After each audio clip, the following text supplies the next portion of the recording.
questions you've always wanted to know. Ask Kati anything. Hey everybody, welcome back to another episode of Ask Kati Anything. I am your host, licensed marriage and family therapist, Kati Morton. I'm glad you're here. Thank you so much for tuning in. Today we have, I think, 10 questions. Nine. And if any of you are new, welcome.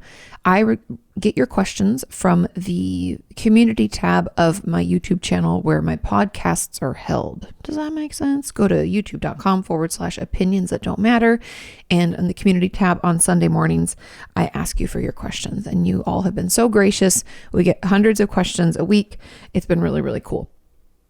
And I realize, I know we made a fun graphic to go at the beginning, but I forgot on our 100th episode to say congratulations to our community on 100 episodes.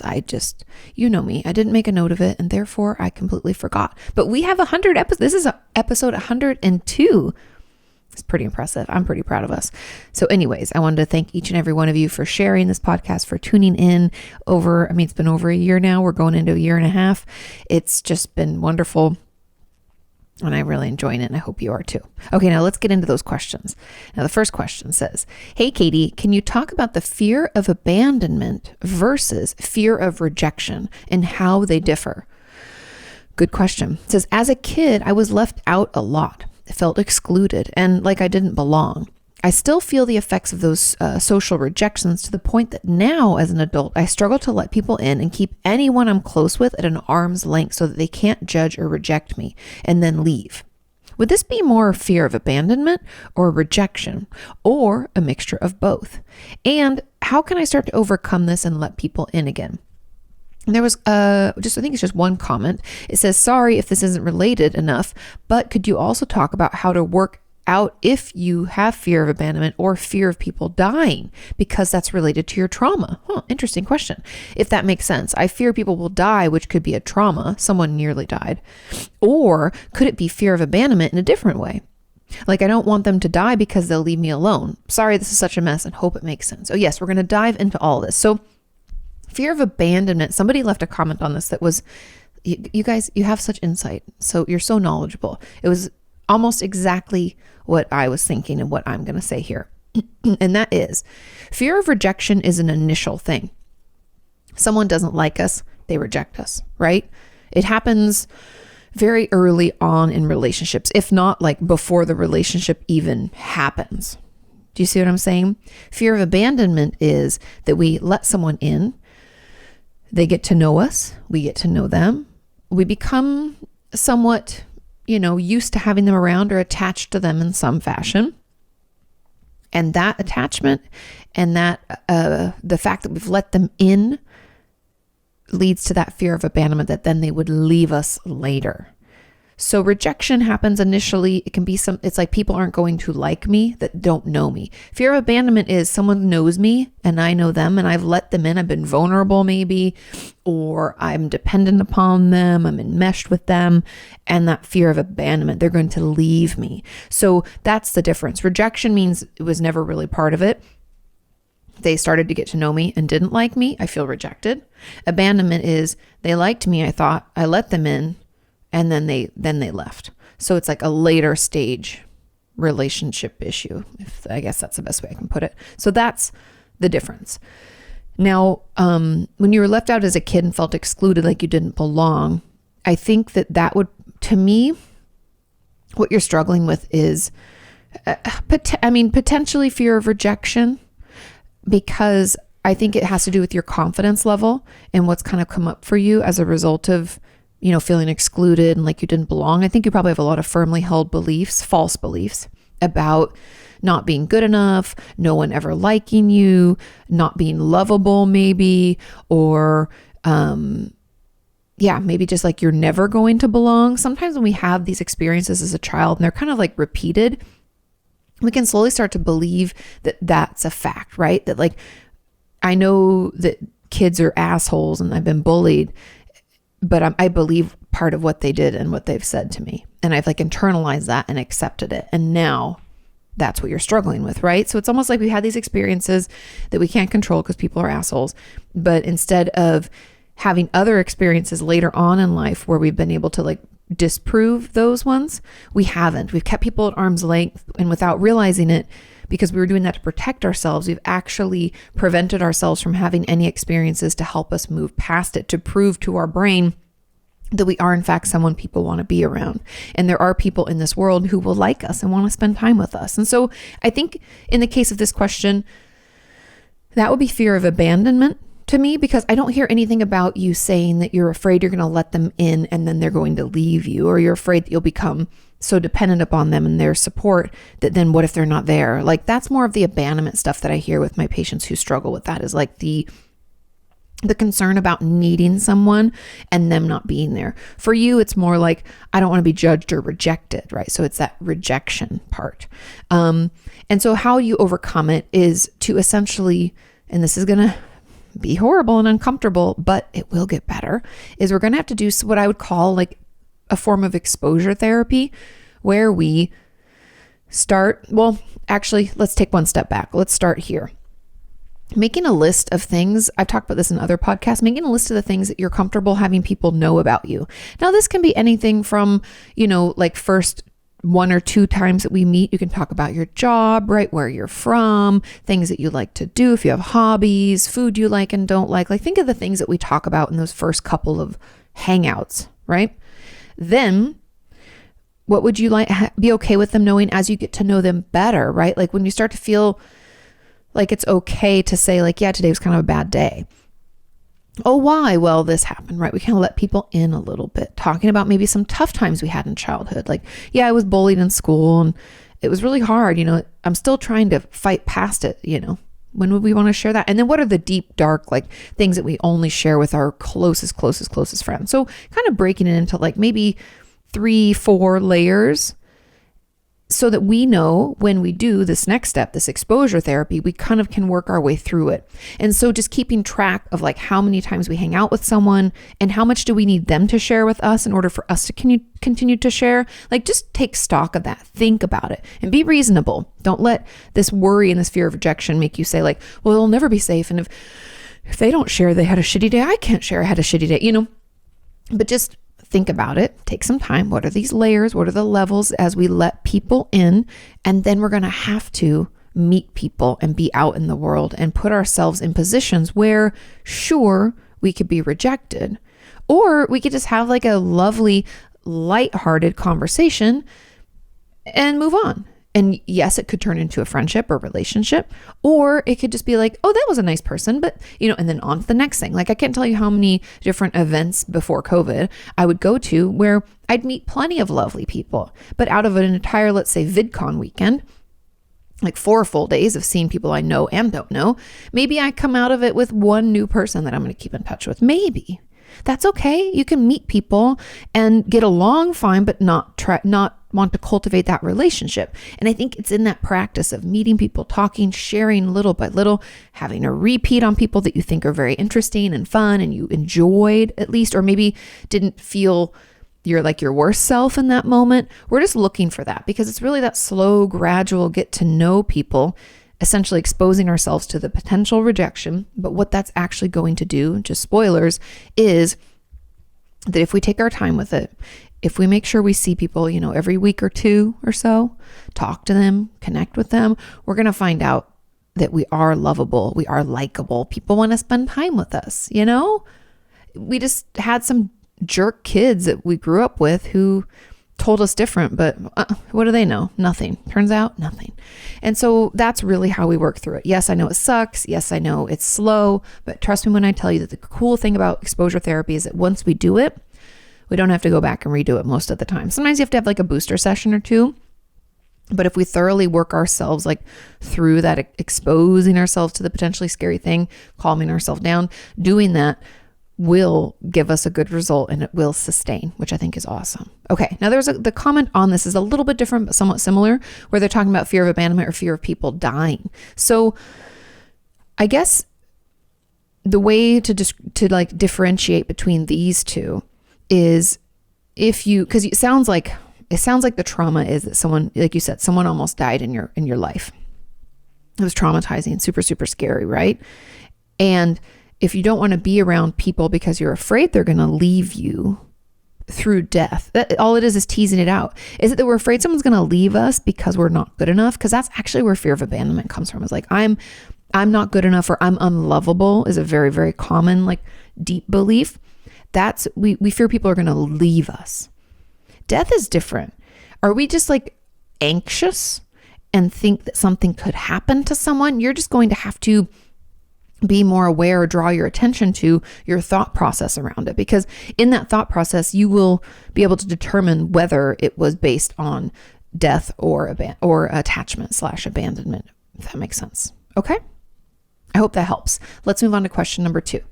This question says, "Hi, Kati. My friend and I both were suicidal in the past, but we were suicidal in completely opposite ways." Interesting. Oh, and I thought it was interesting. Me too. For her, suicide was a last resort, an escape from painful feelings, very common. Feeling hopeless, like things won't ever get better.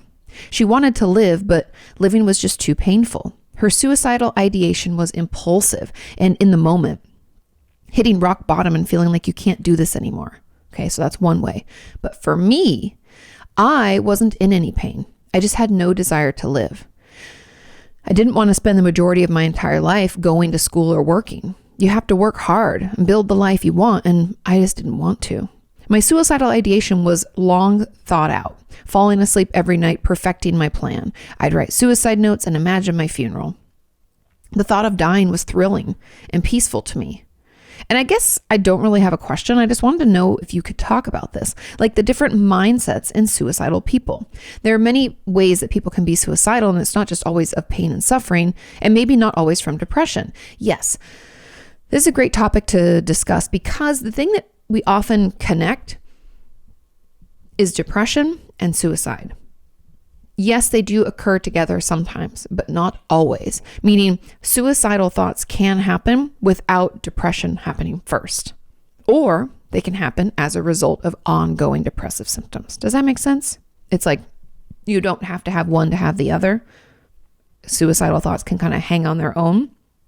And I would argue, and I think someone left a comment to this effect too, that these two ways of being suicidal are probably the most common / not like the only reason, but I think if we really drilled down, any of us who've ever felt suicidal came from one of these places, either what I would call the painful position, meaning the depression is so bad and so unbearable, and my thoughts are so unbearable that I just feel hopeless, right? And maybe I've been traumatized in the past. I'm trying to work on, I get traumatized again, and I can just feel like I'm never going to be able to get out of it. And we can be hopeless in that way, right? I hear that a lot from a lot of you, and I've heard it a lot from my patients. And then the other is almost this like apathy for life, meaning it's like I don't enjoy anything. And I guess we could say that is maybe depression based too. It's kind of, I don't know, I guess it could be argued that like, I just don't even want to do it, is a really intensive form or more pervasive form of what we would call, why am I blanking on it? It's anhedonia. I almost want to say akathisia. And I was like, no, that's a side effect, Kati, of a medication. My brain. Interesting, right? So the anhedonia, where you just don't have interest in anything. And it kind of sounds like that. And so it could be argued that way. Or you could just argue that it's like failure to thrive. Like they use failure to thrive as a way to describe children who are maybe born prematurely or have some issues and just do not survive. They don't make it because they just don't have the energy or the ability, right? But I've used it, and I've heard it used when it comes to mental illness, when we just don't have the oomph to work through it. It's like we're kind of apathetic. I'm too tired to even care, right? And so I think that again, I'm thinking it out with you. I'm talking it out with you, that I think it could come from both of those places. Maybe it is depression, and we just don't think of it that way because we don't always talk about anhedonia or the lack of interest all the time, and it revealing itself in this way. But I could see that. Or it could just be this like failure to thrive, this lack of desire to live. It's a very kind of passive, I would call that, even though I know probably have a plan and stuff like that, but I would call it more of a passive suicidal plan, meaning it's not like pain ridden and impulsive. It's more like, I think this is just what's going to happen, right? And so anyways, I think those are both very common. I think those are probably the two that I hear the most. If there are others, feel free to leave them in the comments. If I'm missing something or forgetting something, you know me, I'm always willing to learn from each and every one of you. And so I think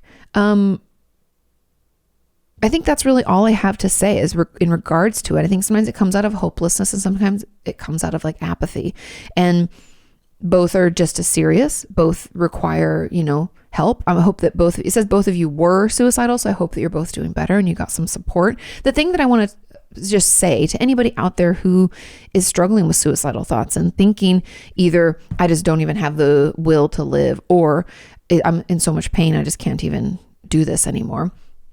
Wherever your suicidal thoughts come from, please reach out for professional help.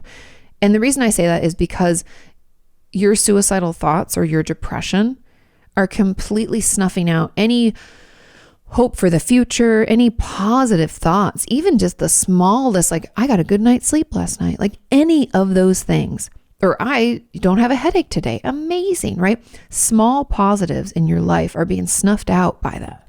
And there are so many ways that we can make it better, whether that's through medication, whether that's through behavioral changes. Like I swear to God, if you can just get some sun on your face today and take a shower, eat a full meal, like a real meal with like protein, fruit or veggies and a carbohydrate. Like if you can do that, I swear to God, you're going to feel so much better. Also drinking water. Like there are so many smaller things that I would encourage you to do along with reaching out and seeing a professional, because it can and will get better. I know it tells you that that's not possible and that you're in this black hole. And I know if you're really suffering, you're like, Katie, what the fuck do you know? Don't try to tell me how to feel better.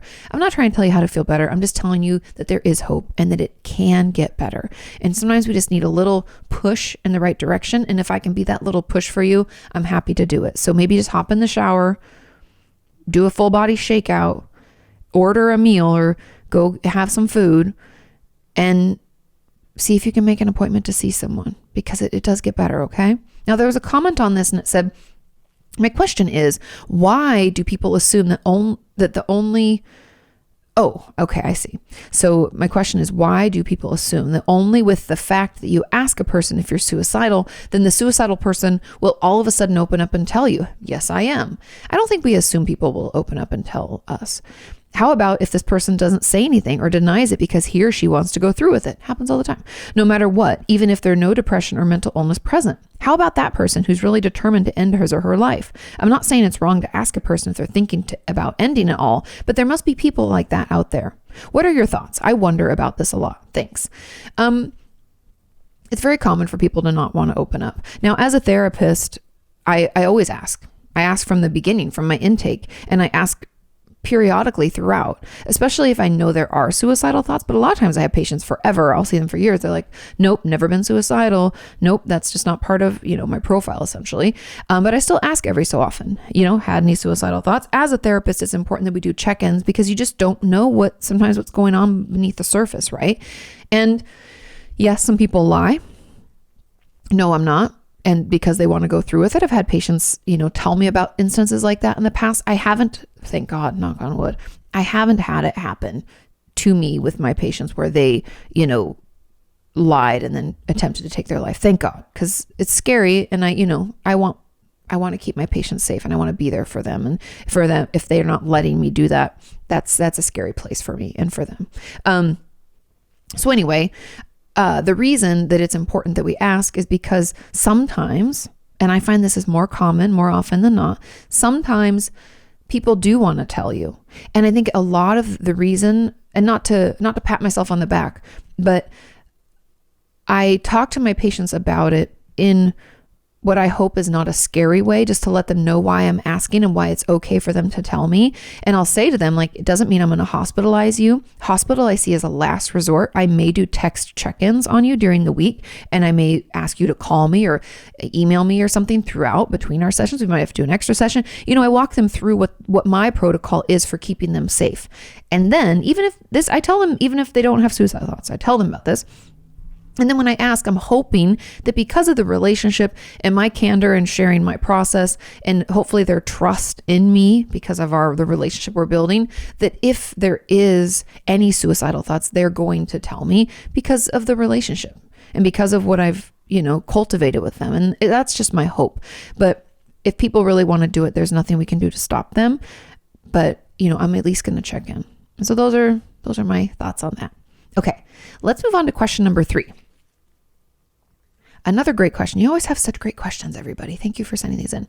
This one says, why do I feel so empty when sharing traumatic stories with my therapist? Good question. I just can't access those emotions, and it makes me wonder if they're even there. It also makes me question the validity of the stories and if they actually affected me. In a strange way, I wish I could be like the people who actually feel something and can't control their tears. I want to be able to feel, but just can't. Is there a way to change this? Thanks, Kati. And somebody said, I can definitely relate to this as well. I don't have a lot of memories from growing up, but I do have certain negative memories that constantly replay in my mind on a daily basis. But there's no emotion attached. I'm wondering if maybe it could be similar to OCD or anxiety, or maybe some sort of re-experiencing or emotionless flashback, if that exists. Okay. There's another comment on this, but I want to jump into this first and then we'll work our way through. We can feel empty when we're sharing traumatic stories because it's a defense mechanism. And a lot of people commented on this too and shared their thoughts and experiences with this. So thank you so much for that. Our community is just fucking amazing. So anyway, when something is emotionally charged to the point where it's traumatic, right? It's overwhelming to our system. We might even have some, what we call maladaptive coping skills, meaning they're not helpful.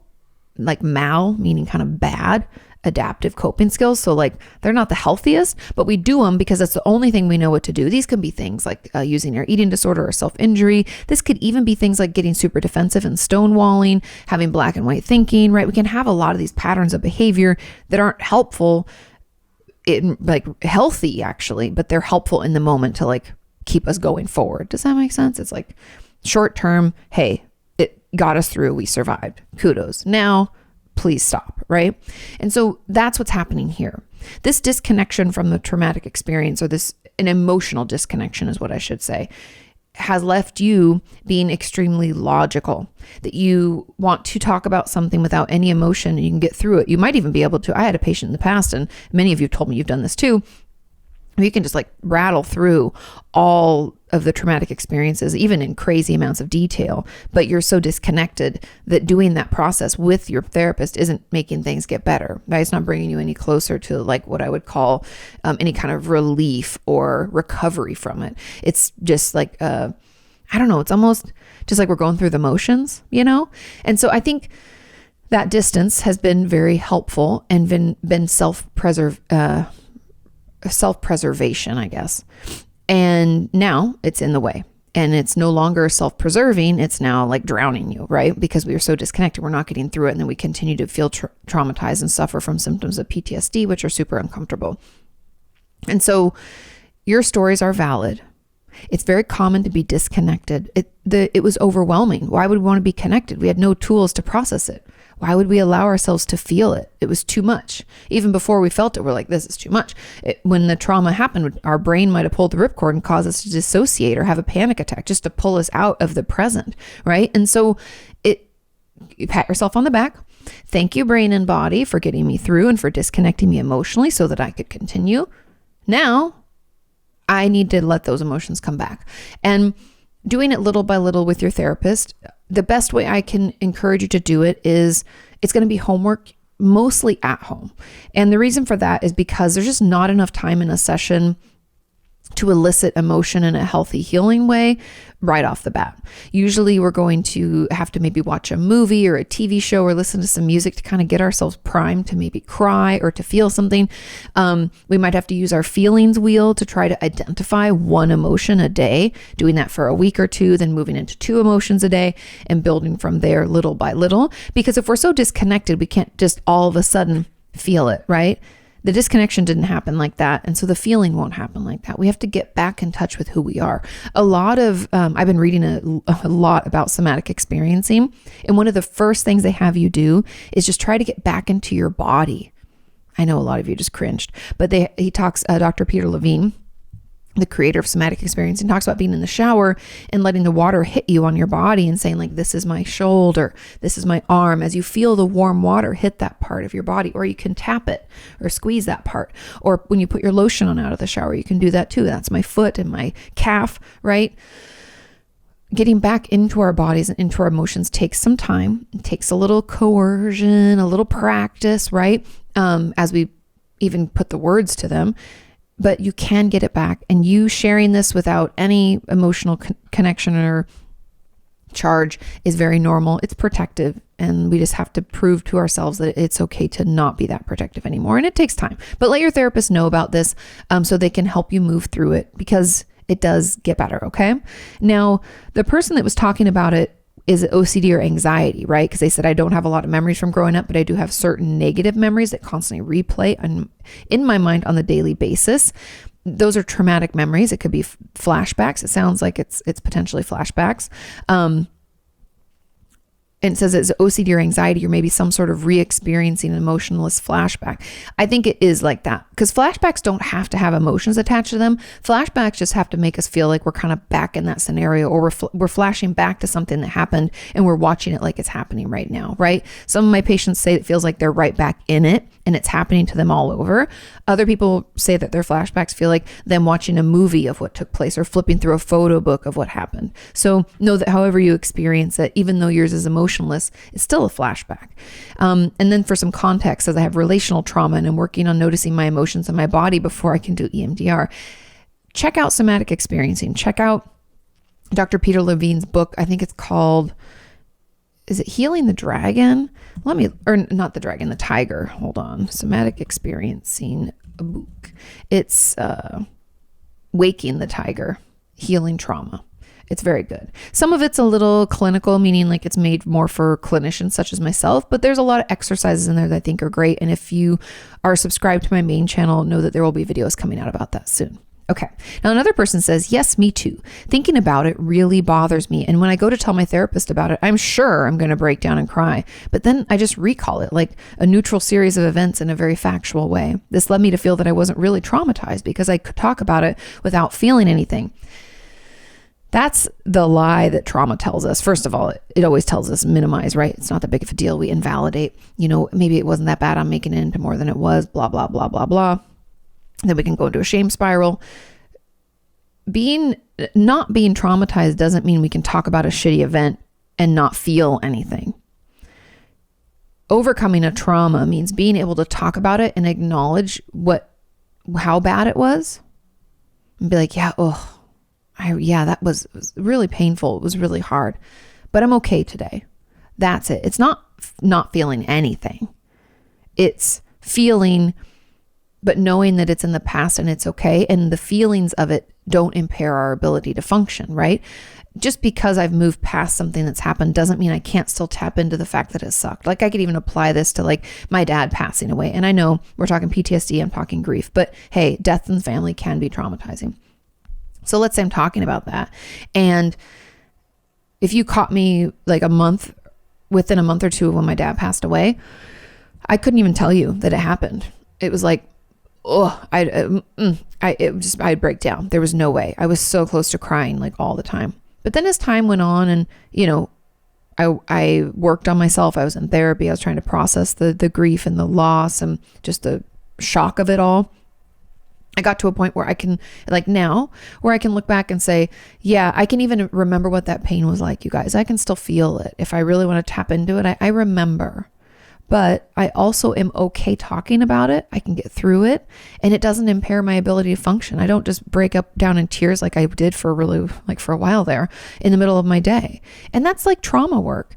It's not like we're going to forget that the trauma happened. It's that we're able to talk through it. We can acknowledge the feelings that were there. We remember what it felt like, but we don't feel it in that strong of a way now. Okay. I know I went on a rabbit hole there, but like, it's not that we're not feeling anything. Okay.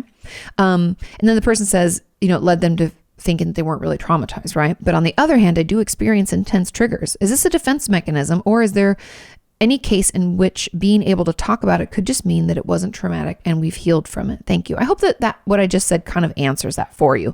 But I think it's a defense mechanism. I think we're, shutting it down in a way to protect ourselves from the emotions. And so, yeah. Okay.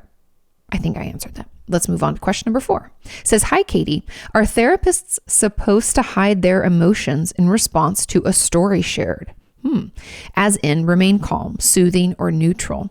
Recently, I shared with my sister how my therapist shows her anger in session as a response to stories I shared. She told me that she thought that they weren't supposed to, and that it would be uncomfortable for her. It's not too big of an issue for me because when I find that it gets too much, I'm able to voice it out. But my therapist said that sometimes she reacts strongly because she wants to show me that certain things aren't okay. So is this a way for her to teach me things, or is it simply inappropriate?" It's a mix. Now we are in some, okay, let's not to get too nerdy, but if you get into the history of psychotherapy and go into like Freud, who they think is like, the grandfather of psychotherapy or psychology as a whole, right? All of his research and stuff was wrong. I don't know if anybody knows that, but all of Freud's research has been proven to be false. So just keep that in mind. But it was a good place to start. And one of the things that he would do was, I forget that it's like I think he did psychoanalysis. I think he's the father of psychoanalysis. Anyway, it doesn't matter because psychoanalysis isn't really utilized fully anymore because it's really, really, really, really, really long term, like years and years. And it's super expensive and time consuming. It's not, and it doesn't render very good results. So long story short, one of the things that they taught people back in the day, in like, let's say the 50s, I think, I'd have to look in my notes of when psychoanalysis was so popular. It's not important. Nobody cares. But one of the things we were supposed to do as therapists is you're supposed to be a blank slate, meaning you don't show any emotion, any body language that would indicate you're feeling one way or another, like not clenching your fists or even making your jaw tight. You're supposed to be a blank slate so that your patient feels free to go through whatever range of emotions they have and experience it however they need to without you putting your stuff into the room, if that makes sense. Now, as things have moved forward and we go into kind of more recent research and more, just newer forms of therapy, right? Because most therapists don't just do one form of therapy. We pick and choose from different forms. You're going to get a variety. And here's why. Newer therapies are, not newer, but just like past Freud in general, there are a lot of therapies that utilize the therapeutic relationship in a way to help patients move forward. Now, that could mean that I share some stuff about myself, doing what we call, therapeutic disclosures, where I share about my own life, like I shared with you about my dad passing away and my own process. I might share that as a way to not only build our relationship, but also to help you know that I, in some way, have had a similar experience and kind of validate and help maybe you acknowledge some parts of what you're going through. It's used as a therapeutic tool, long story short. So there's that. Some therapists do a lot of role play and things like they'll have you do the empty chair technique where you put like someone in your family in the empty chair and you talk to them. And this can be a way to like connect with those who've passed away. It could also be a way to maybe finally tell your narcissistic father what you really think about him, right? We could be used in a lot of different ways. And so we'll use different techniques as ways to help you understand what emotions are okay, express those emotions healthfully in a safe environment. And I could see, and I say all that whole preamble to let you know that, yes, some therapists are going to express emotion for you in session so that you know that it's okay. Just like your therapist is saying, she says she's doing it so that she reacts strongly because she wants to show you certain things aren't okay. Yeah, like how that person treated you isn't okay. I personally do respond that way with my patients. Like if I had a patient tell me about abuse they sustained in childhood, I would say that, what an asshole. That's really horrible and painful. And, fuck that guy kind of thing. Because that might be helpful for them to know that it's okay to be angry. And there's a lot of, it's not cut and dried like that because there's a lot of different factors to take into consideration. Like I would probably want to ask a couple questions just to see how my patient feels about it. And like if they're maybe in love with their abuser, because that's very common. I don't want to invalidate that or help make them feel any more shame. And so I wouldn't maybe respond in a very aggressive manner, but I may express some anger, frustration, excitement. I find excitement to be really difficult for people as well. And that's one thing that I will show in session. Like one of my patients, when she graduated from college, she like struggled to be proud and excited. And so I showed her what I was feeling. And it was a really healthy way for her to maybe acknowledge that she did kind of feel that, but that feeling was scary. And then we dug into why that was. And well, then something bad's going to happen, because every time I felt excited in my life, if something bad's happened, Anyway, so I think that we can use that definitely as a therapeutic tool. So long story short, it is definitely not inappropriate, but it should have some therapeutic value. And also, just as always, everyone's going to be different. Some people might not want their therapist to show any emotion. They might want more of that blank slate, that kind of what I would call older school type of therapy technique. It's not that it's old school and debunked and isn't effective. It's just a different way of doing therapy. And every therapist is going to be different. And so I love that you can communicate it and voice it to your therapist, whether you want it or not, or stop doing that, or yes, it's helpful. That's what's really important. And if you find therapy is just like any other relationship. Like if it's not working out and you just don't feel like you like the way they interact with you, it's okay to find someone else too. Okay. And there was a comment on this and it says, yes. And if they say something like, that's not okay, when you share what someone said to you or how they manipulated you, is the therapist genuinely angry as she appears, or just overdoing it to show me that it's really not okay? And I should maybe feel angry, or at least feel something about it. I would assume your therapist is genuinely angry. I know it's a different type of relationship and it's strange. I might show an emotion more outwardly than maybe I would normally. Does that make sense? Like I might be frustrated and be like, ugh, and I'll stomp my foot or something. And that would be the end of it. But if I was talking with a patient about it, I might describe it more vocally so they know kind of what I'm experiencing. Do you know what I mean? Like I feel the muscles tense and I want to stomp my foot. And that son of a bitch, right? Like, and cussing always makes me feel better when I'm really mad. Like I might walk them through that. And so it might be more, not overdoing it, but more descriptive or more visible than it might be if it wasn't done in a therapy session. Does that make sense? But I believe that if a therapist does express some kind of feeling, that they're genuinely feeling it and they're allowing themselves to express it because it's helpful. They think it might be helpful for you. Okay. Let's move on to question number 5. This question says, hi, Kati. How do you deal with a traumatic sexual experience that wasn't rape or abuse? Years ago, my last relationship ended after my, at the time, boyfriend was sleeping with me and breaking up right afterwards, like literally right after finishing. He admitted that he only used me for sex, but since I gave my consent, I don't believe it's right to call it rape or abuse. Neither do I. Ever since, I'm terrified of intimacy and avoid it at all costs. That makes sense.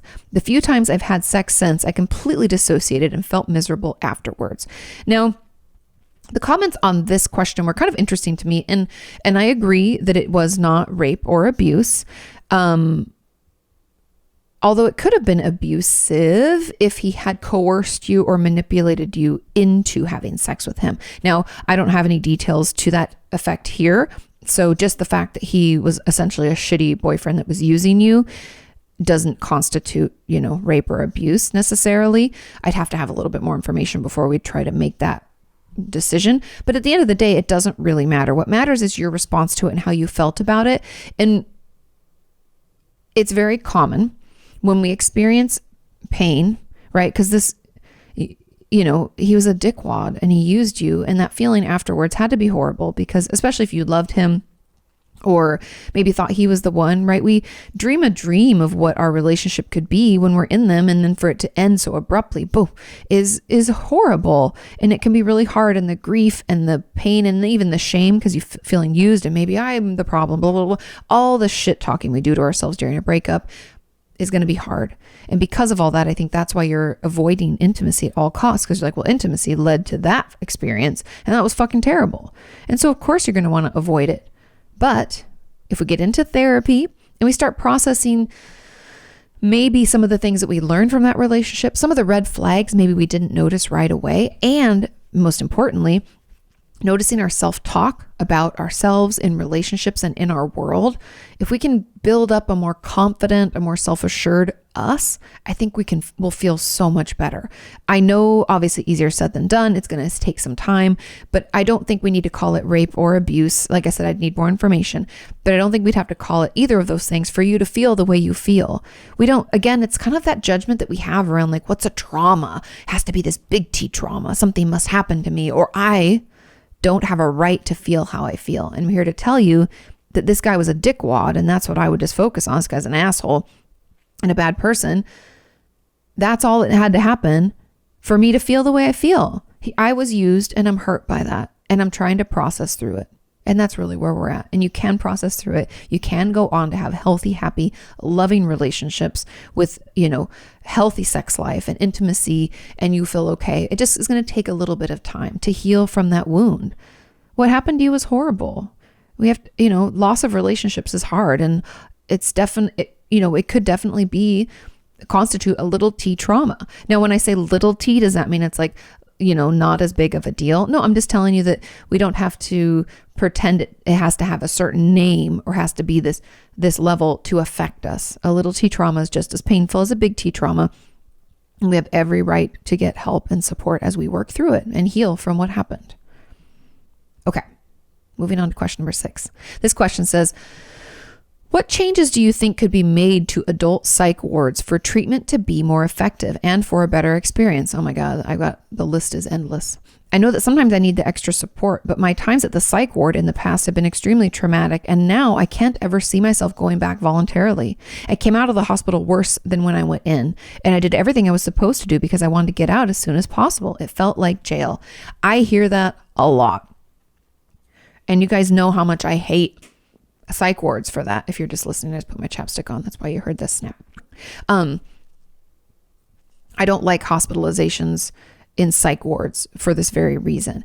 Now, I think the changes that need to be made there needs to be levels. And the thing, so unfortunately, but fortunately, I've worked in hospitals. I worked in multiple hospitals. I used to work for this chain of hospitals called Prime Healthcare. They owned a bunch of hospitals in Southern California and other parts of the States. Anyway, it's a huge conglomerate of hospitals. And the problem is that there's just one psych ward. And I really believe that there should be levels. But here's what I was going to say is that there's not a ton of space in hospitals for things like this, and like psych wards and ERs even don't make a ton of money for the hospital. What actually makes money for the hospitals, like surgeries, especially like elective surgeries.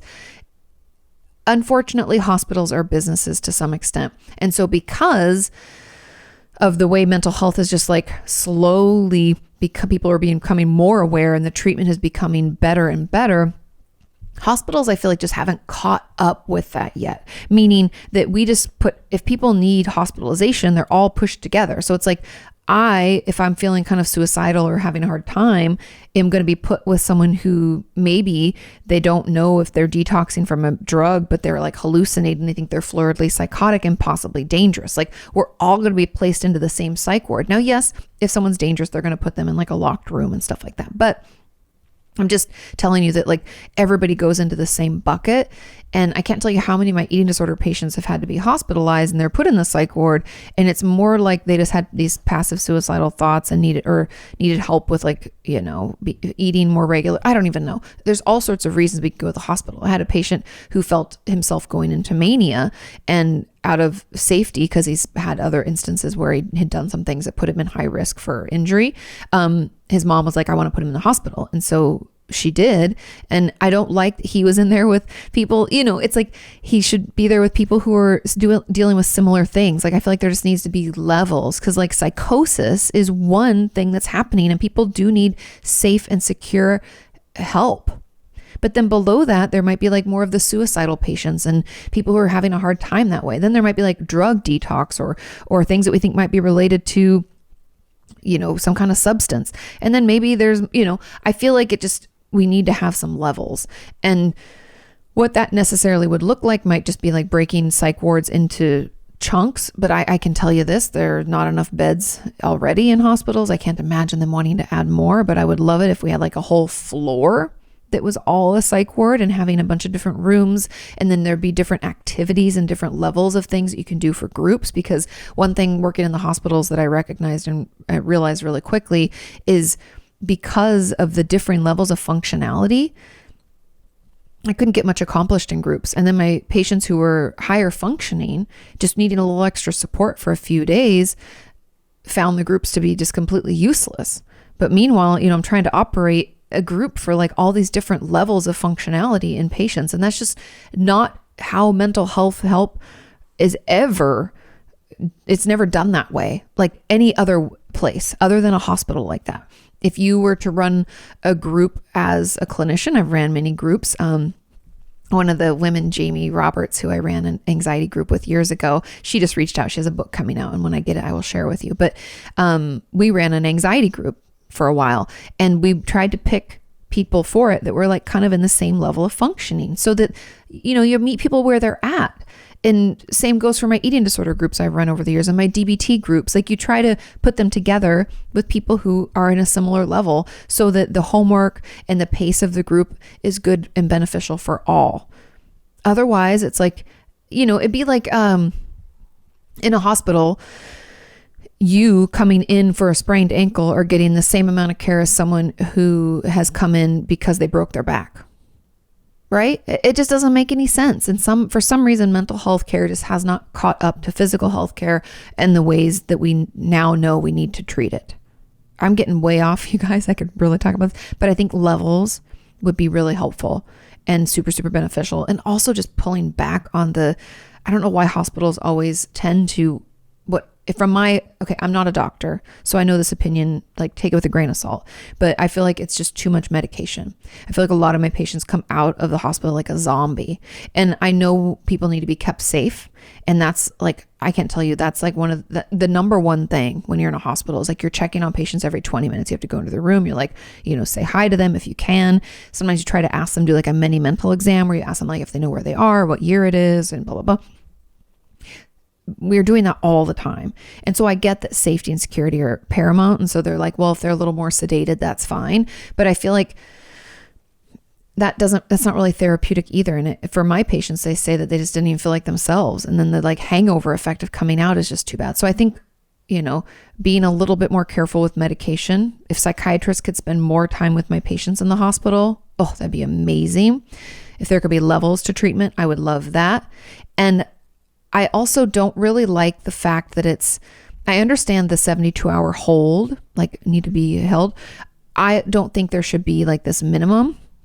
I feel like the law should be changed where lean on the staff and assessments that we could offer, and then people can leave. Like, I think that feeling like a jail is part of the traumatizing component of it. And also, enough with the white walls. Can we like get a little color in a hospital here and there? One hospital I was in had like teal walls. That was kind of better-ish.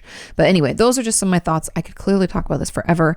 And I could also get into like the business side of it and why things kind of are the way they are. But that's like it's a podcast in and of itself. Now, there was a comment on this and it said, also, can you talk about the lack of treatment for COVID positive patients in psych wards? I went a few weeks ago and was held in the waiting room for 14 hours. That's not appropriate. Alone because of COVID. And then spent 3 days in a bed at the ER because there are only 3 facilities in Ohio that accept COVID positive patients. Healthcare workers are definitely overworked and underappreciated, and most of them are probably burnt out, understandably. And this has definitely taken a toll on the quality of care that people receive. It's sad to see and sad to experience. First of all, I didn't realize this. I just want to be honest.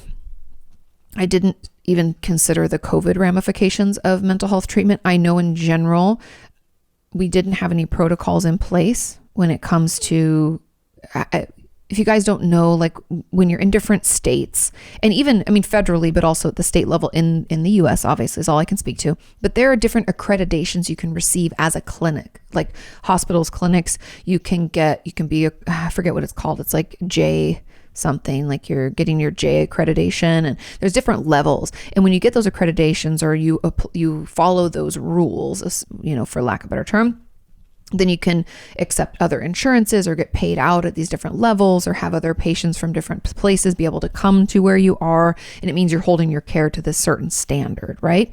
And so we didn't have anything in place for a pandemic, and they should have. And there should have been, a couple of beds up in the psych ward that they were able to like bubble off in some fashion so that you're not stuck in the ER. That's really unfortunate. And yes, I know our healthcare workers are burnt out, underappreciated, overworked. Even my cousin, who's a physician's assistant, and she does surgeries, that's for on the arm.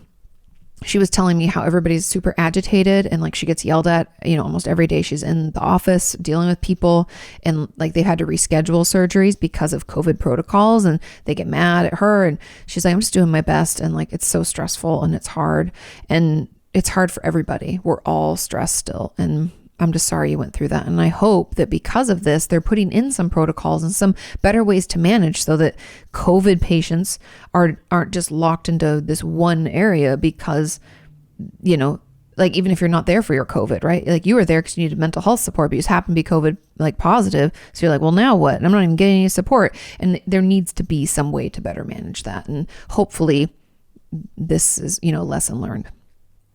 Okay, question number 7 says, hey, Kati, I recently expressed suicidal ideation in therapy, and my therapist said to me that she isn't worried about me because I haven't tried to kill myself to date. What? They said that to you straight up?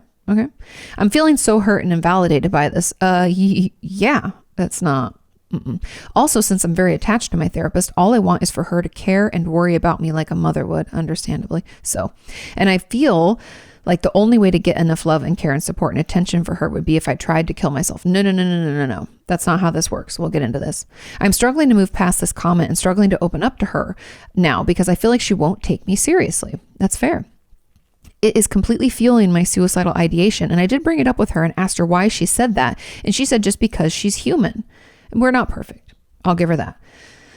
I have no idea what to do. I'm feeling awful about it. Can you please tell me your thoughts? Love from Melbourne. First of all, I'm really sorry that you had that horribly invalidating statement. And therapists are human. The thing that I don't like is that it doesn't sound like she apologized. Yeah, it doesn't sound like she apologized. That's what bothers me, because we're not perfect. We're human too. We're going to say things and do things that aren't therapeutic, could hurt your feelings, might be detrimental. We should apologize. We should acknowledge. And even if we didn't think it was something that was going to be offensive at all, it doesn't matter. If a patient felt offended, then we need to apologize. That's just that's part of being a therapist, fortunate or unfortunately.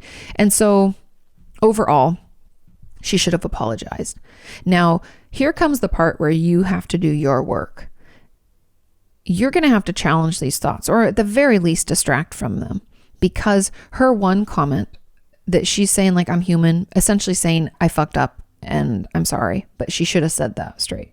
So I wish that happened, but that doesn't mean that you get permission to harm yourself, or that if you did harm yourself, that would mean you'd get this attention that you're craving. And what I would really encourage you to say to her, if you can, muster up the courage, tell her what's coming up for you. It's not so much about what she said. Let's just be honest. It's not about that. It's about this pattern that you've probably had in your life where someone, probably your mom or other caretakers, dad, grandma, aunt, I don't know, didn't give you the support and attention. They were potentially abusive overtly through physical or sexual abuse, but also might have been emotionally abusive through emotional neglect, or maybe even just yelling at you all the time. I have no idea, but whatever the story your backstory there is being played out here for you. And you're taking this one comment, and because it's super triggering, it's like it just jumped right into that one spot, poke that button. You're like, oh, and you went 0 to 100. And we need to tell our therapist that is happening. This was the trigger, and this is where my brain goes. And my best advice, if you're able, again, we gotta fight, because it's your life and your work. And this is where I really encourage you to push through the discomfort. Let her know this is what's happening. And what I really want to do is I want to figure out why. You might already know, but I really want you to spend time with her digging into this overreaction. And I think you've heard me guys, I've said this in the past, but I want to say it again here. The term overreaction is not a judgment. The term overreaction is useful in therapy because it means, hey, this is a red flag. I'm reacting to this way more than the actual situation warrants. Why is that? Right? This overreaction is actually really helpful. It's indicating to me that something else is going on, and that's why I'm having this freak out, right? We need to stop using that term as a way of judging people. We all overreact. It tells us something else is going on. It could be anything from, I haven't taken care of my basic needs, right? Didn't eat, haven't slept well, so I overreacted. Or this instance where my therapist made this offhand comment brought me back to being a child when I would cry for my mother and she wouldn't come to my aid, or when she'd tell me I was too sensitive or overreacting all the time. Why are you making such a big deal out of this? It brought me right back there. And so now I feel like in order to get any love and attention that I so deeply crave, right? Because I'm assuming there's a lot of inner child work you're going to have to do, but we're needing that so much that it just sent us back there, and now we want to do something in order to get that attention. But I'm here to tell you that's not going to get you the attention or the love that you need and deserve. We can do better. We can tell our therapist about it. We can let her know we're having this overreaction and we want to understand why. Because all the things that my hypothesis might be wrong. Everybody's situation is different. And so digging into that with her, I believe by you sharing this and pushing through and trying to understand better why will help you be less reactive in the future and also help you better understand yourself. And I think there's something about understanding the patterns of our life and the things that have happened that can be not only like aha, like oh my God moments, but it can also be extremely validating.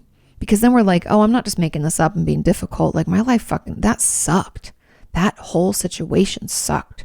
And that's why I have this problem, right? And sometimes we need that validation. It's like if your foot hurts and you go to the doctor and they're like, nothing's wrong. Then you go to a different doctor. They're like, oh, you have this small bone that's broken in here. We can reset that. And it takes the pain away. You're like, praise Jesus. I thought I was losing my mind, right? We need that validation. So let your therapist walk with you as you find those little broken bones that maybe we've been ignoring and trying to like cover up with other relationships. And I could really get into that, but I hope that at least my thought process or the conversation on that was helpful. Okay. Let's move on to question number 8. This question says, hey, Kati, happy Thursday. Happy Thursday. It says, thanks for all that you do for all of us. Of course. My question is, do some therapists / psychiatrists use proper medical words and lingos? We do.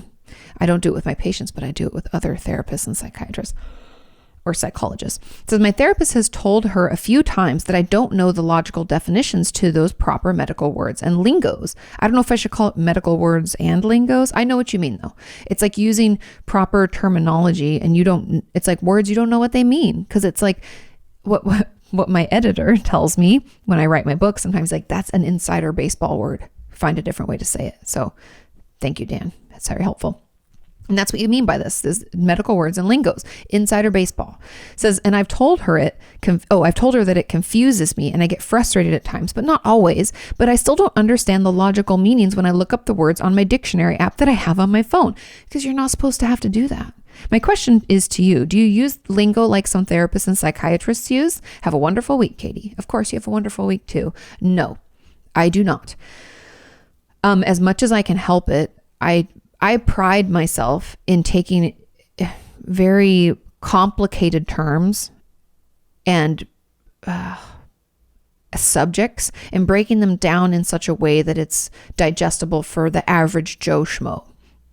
And I say Joe Schmo because I want anybody out there who has no history of going to school for any psychology or health field of any kind to be able to watch one of my videos or listen to one of my podcasts and be like, I get it, because that's language that I understand. I think there is something nice to having, these medical terms that can help in communications with other medical professionals to ensure that there's no miscommunication or misunderstanding. And I also understand some people have, a broader vernacular they're pulling from. So people's language, like even Sean has a much, much more, I don't even know the word. Pun, so punny. But Sean has a better grasp on the English language, I feel. And I feel like the words that he knows and utilizes regularly are like above me, right? It's like, sure, I don't get that. And so I try with the work that I do, and even with my patients, I try to use language that is in the middle so that almost everybody can understand it. And if someone has a question, I can explain it in an even simpler manner, because especially when it comes to health content, it can be really confusing. Like I never took anatomy and physiology because that's when I realized I wasn't going to become a psychiatrist. Don't know if you guys know that. Saw the syllabus, sat in one class and was like, absolutely not. Can't make it. So some of us have taken A&P and we know all of the veins and the tendons and the muscles and the bones and the names of everything, and we can talk about it. Or like when it comes to mental health, some people can talk about all the different parts of the brain and why it lights certain things up. It might not be helpful if we don't have the context, and I don't even know what, the hippocampus, what the fuck does that mean, right? You can't use those terms. So I really shy away from that. The only time I use that is when I'm talking to other mental health, clinicians, whether it's a psychiatrist, psychologist, other social workers or therapists. I only use that lingo when I know that I'm talking to another professional. Other than that, I always with my patients use just like basic English terms. And I always tell them if something doesn't make sense, ask me, because sometimes I'll think that a word is like a normal this is a common term.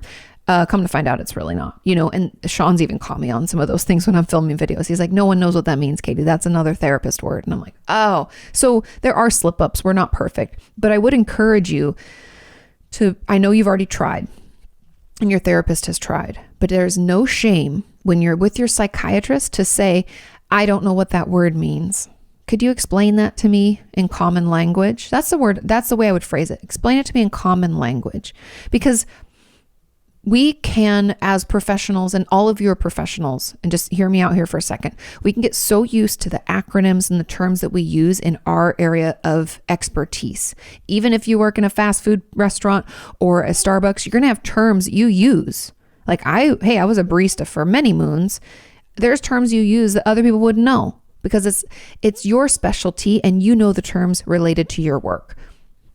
Therapists, psychiatrists, psychologists, we're no different. And so we all have these expertise, but when we talk to someone else outside of that sphere, we cannot use those same words. And so it's okay to say to your psychiatrist, could you please put that in common terms? I've tried to Google it. I don't know what that means. Or if you feel okay, and if she pushes back or forgets or isn't very open to that, it's okay to tell her to write it down. Can you write down what that is? And then take it to your therapist and have her kind of decode it. Or ask me, I'm sorry they're doing that. I hate when people do that. Not only do I feel stupid when stuff like that happens, but then I also feel like I'm not sure if it's correct because I can't fact check it because I don't know what it means. You know what I mean? I'm like, is that a right diagnosis? Is that a side effect? I don't even know what to do with that information. And it's so frustrating. So I'm very sorry that you're dealing with that. And hopefully we can come to, a better way of getting you the information that you need about your treatment. Okay, final question. Question number 9 says, hey, Katie, can you please talk a little bit about borderline personality disorder, otherwise known as BPD? I have suffered for many years. I think it's the most misunderstood mental illness. I agree. I have therapy weekly and I work hard, and I've also been in and out of the hospital over the years. I'm 53. Is there an optimistic future ahead, or is this the best that it gets? This is not the best that it gets. There is an optimistic future. I cannot recommend dialectical behavior therapy or DBT enough. It sounds like you might, I don't know if you've been in DBT groups, but that's what I would encourage you to invest in the most. I know that it sounds uncomfortable. Not everybody wants to be in group, but finding a therapist who does DBT and having a group at the same time, in my experience, if that's available in your area, again, I know it's not available for all, but I'm giving you like best case scenario. That is where we make the most lasting change. Because the thing about BPD that's really key for everybody is relationships. Now, there's a whole component, a whole pillar of BPD called interpersonal effectiveness, which really means how I relate to other people effectively without, splitting or doing the like cut and run, I call it, or, anyways, manipulation, things that we can do, being really impulsive in our relationships. Those are things we can do as people who struggle with BPD, right? And so if we're doing those things, of course, our relationships are going to be difficult, and group is a great place to try those things out. I used to run one at the Eating Disorder Treatment Center I worked at down in Long Beach for many years. And I think that's where I saw the most change in my patients. And then there used to be a couple going in LA. But the thing that's really cool about COVID, one silver lining is that there might be some online that you can access, and that would be beautiful. I feel like if anybody out there does DBT and has time to run a group, now would be a great time to do it. And maybe that's something I look into doing in the future, but I'd need another person to do it with me. Anyway, I'll put that in my brain to think about for later. But I just want you to know that treatment is effective. DBT is the most effective. Medication for some of my patients, again, I'm not a doctor, but medication has been shown to be beneficial. Sometimes a SSRI or an atypical in combination. I've even had a patient on a mood stabilizer that was helpful for her. So really just depends on you. But it sounds like you've got a full treatment team. So talking to them about it, if that's a potential option, but DBT is really where it's at, dialectical behavior therapy. And if you go to my Amazon shop, go to amazon.com/shop/Kati Morton, you can see all of the DBT books that I utilize. There's a full on, the green book. It's McKay and someone else. I'm forgetting the other person's name, but anyway, it's the dialectical and behavior therapy workbook. It's really, really helpful. And the other one's like worksheets and stuff that I use with my patients a lot over the years. So, but that green book I think would be really helpful. Anyway, it does get better. I know it's a lot of fucking work and it's exhausting, but once you get some tools and that's why DBT is so helpful. Once you have some things you can do instead of letting the BPD run the show, you'll feel so much better. That's where the real change happens. That's where we start to feel like there's something so powerful. I don't know how to explain it, but with my BPD patients, there's sometimes this like click where all of a sudden they're like, it doesn't mean that we don't have shitty days and we don't want to act in certain ways. There's sometimes this click where it's like my patients all of a sudden realize that they have control over their emotions and their reactions and that they can respond thoughtfully. And I've seen it over and over where all of a sudden they're like, oh, and it's like, it's empowering, it's freeing, because there's something about BPD that those who don't fully understand or don't have it themselves just don't get, is how uncomfortable it is. Imagine feeling every emotional slight like times 1,000 and always thinking the worst about yourself. And then when you kind of feel a little bit better, you make really impulsive decisions that sometimes don't turn out very well. And then you go through the shame spiral again. And then all this hate and anger and frustration just builds up inside of us. And that's why self-injury is so common and suicidal thoughts and attempts. And it's just so fucking uncomfortable. And so having those tools to help us better get a handle and to have something else that we can do is amazing. And so check that out. Ask your therapist about it. See if we can get you into a group and therapy at the same time. Usually the group will go once a week and then you have therapy once or twice a week. Again, maybe it's online, but I think that would really be the most beneficial, and potentially medication also. Like I said, it hasn't worked for all of my patients, but it's been pretty beneficial for a lot of them. So something to consider as well. Okay. I hope that's helpful. Thank you all so much for listening. Thank you for sharing this podcast. Thank you for leaving your wonderful reviews and your questions and just everything. I am so grateful for each and every one of you. Thank you so much for watching and listening, and I will see you next week. Bye. You can ask her about your self-esteem or why your feelings hurt. You can ask her why breakups suck or why you've hit a plateau. Inquire all those questions you've always wanted to know.